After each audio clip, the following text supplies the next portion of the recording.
All right, welcome to The Explainer. Today we're diving into a really powerful, maybe even radical idea from Robert Kiyosaki's Rich Dad, Poor Dad. And it's this: the rich don't just work for money, they actually invent it. So let's kick things off with the one thing that makes it all possible: mindset. So the chapter kicks off with this really powerful quote, and it immediately sets the stage for what we're going to talk about. See, this isn't a lesson about being book smart or having a high GPA. Nope. It's all about courage, about mindset. It's basically saying, hey, those good grades you were told were the only ticket to success? Think again. And right away, Kiyosaki paints this picture with two totally different stories he saw on TV in a single night. Imagine this. On one hand, you've got Alexander Graham Bell. His idea for the telephone? Western Union, the giant of the day, basically laughed him out of the room, called it ridiculous. But did he quit? No way. He went on to create AT&T, a multi-billion-dollar empire. Then boom, the channel flips, and you see this manager, recently downsized, literally begging for his job back, just terrified of losing everything he'd worked for. I mean, talk about two different paths, right? One defined by pure boldness, and the other by a desperate need for safety. So what's the big takeaway here? The crucial point is that what holds most of us back, it's not a lack of knowledge. It's not that we aren't smart enough. It's just plain old self-doubt. Kiyosaki's whole argument is that out here in the real world, it's things like guts, audacity, and just sheer tenacity that shape our future way more than any report card ever could. And this really leads to the big question of the chapter, right? If the old rules of go to school, get a safe job don't really apply anymore, then why bother learning a whole new set of rules? Well, Kiyosaki's answer is actually pretty simple. You do it to give yourself more options. I mean, think about it. We live in a world that's constantly changing. Layoffs, new tech popping up. Relying on just one path is super risky. But financial intelligence, that's what gives you the power to adapt, to pivot, and to thrive, no matter what the world throws at you. Okay, so let's get to the absolute core of Rich Dad's lesson here. And believe me, it's a total paradigm shift.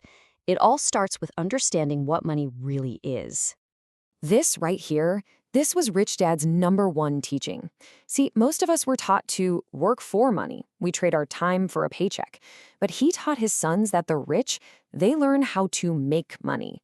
It sounds simple, but that one little distinction, work for versus make, it changes your entire relationship with money, with your job, with everything.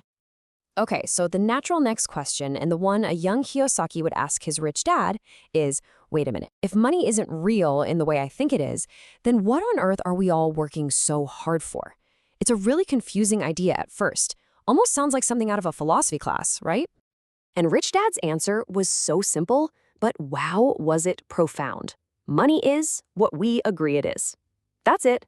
It only has value because we all collectively believe it does. It's a shared idea. And here's the kicker. If money is just an idea, then it's not some limited resource you have to fight and scrap for. It's something you can actually create with your own ideas. And this is where financial intelligence comes in. It's the tool that lets you play the game in a world where money is just an idea. And let's be clear, this isn't about knowing some complex stock market algorithm. It's much simpler. It's about seeing the opportunities that other people just walk right past. It's about looking at a problem and having the creativity to come up with a bunch of different solutions. It's basically how you learn to make your own luck. So to show how our own thinking can literally trap us, Kiyosaki tells this amazing story from one of his seminars. He uses his board game, it's called CASHFLOW, to kind of hold up a mirror and show people their real attitudes about money. So there's this woman playing the game, and she draws a card that says she got a boat. And at first, she's thrilled. Yes, a boat. But then she has to do the math on her balance sheet, and she starts getting really frustrated. She realizes the boat isn't an asset at all, it's just a doodad, and it's draining her cash every single month. Well, she got so mad that she just quit the game, complaining about how silly and stupid it was. But then, later on, her friend came back and told Kiyosaki what happened. After she calmed down, the woman had this huge aha moment. Her anger? It wasn't about the game. The game was just a mirror. It was giving her instant feedback on her own life. See, for 20 years, she and her ex-husband had collected a mountain of doodads, stuff that looked good, but they had no real assets to show for it. Her frustration was with her own financial situation, and the game just brought it all to the surface. Okay, so if money is just an idea, how in the world do you actually invent it? I know, it sounds super abstract, kind of out there, but don't worry, Kiyosaki gives a very concrete, step-by-step example from his own life to show us exactly how it's done. All right, check this out. The market was in a slump. Kiyosaki finds a house that's worth about 75 grand, but it's being sold at a bankruptcy auction for just 20 grand. So he borrows a small $2,000 down payment from a friend. Then he immediately turns around and sells the house to a new buyer for $60,000 with no money down from them. He uses the buyer's processing fee to pay his friend back instantly. And what's the result? In just a matter of hours, using zero of his own money, he literally created a $40,000 asset out of thin air. That's inventing money.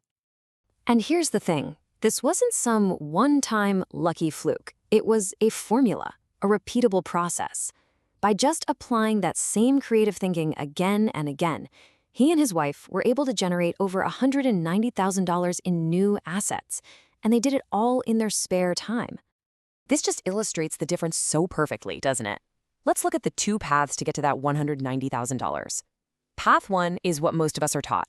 Work really hard, save what's left after taxes for years, maybe even decades, and just hope you get there. Path two?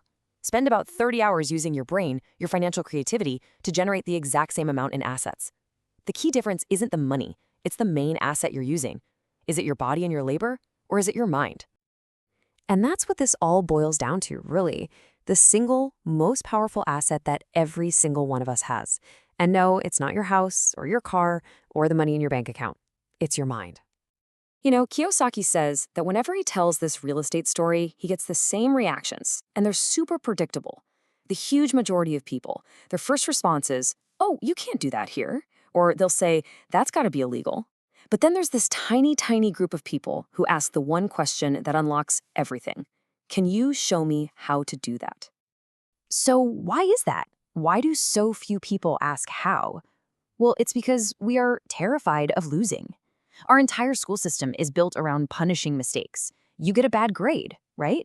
But think about how we learn everything important in the real world. You learn to walk by falling down. You learn to ride a bike by scraping your knees a few times. Winners get this. They understand that failure isn't the opposite of success, it's a part of the process. And the truth is, people who spend their lives avoiding failure, they also end up avoiding success. And this is really the whole point right here. Most people never become wealthy for one simple reason. They haven't trained their minds to recognize the opportunities that are literally all around them every single day. Their eyes are open, they're looking around, but they just can't see them. And really, that's the ultimate takeaway here. The challenge isn't about finding some hot stock tip or chasing the next big thing. The real challenge is to train your number one asset, your mind, to see the value that's hidden in plain sight, to create solutions where others see problems, and to invent the money that is already all around you. So the real question isn't, where are the opportunities? The real question is, are you training your mind to see them?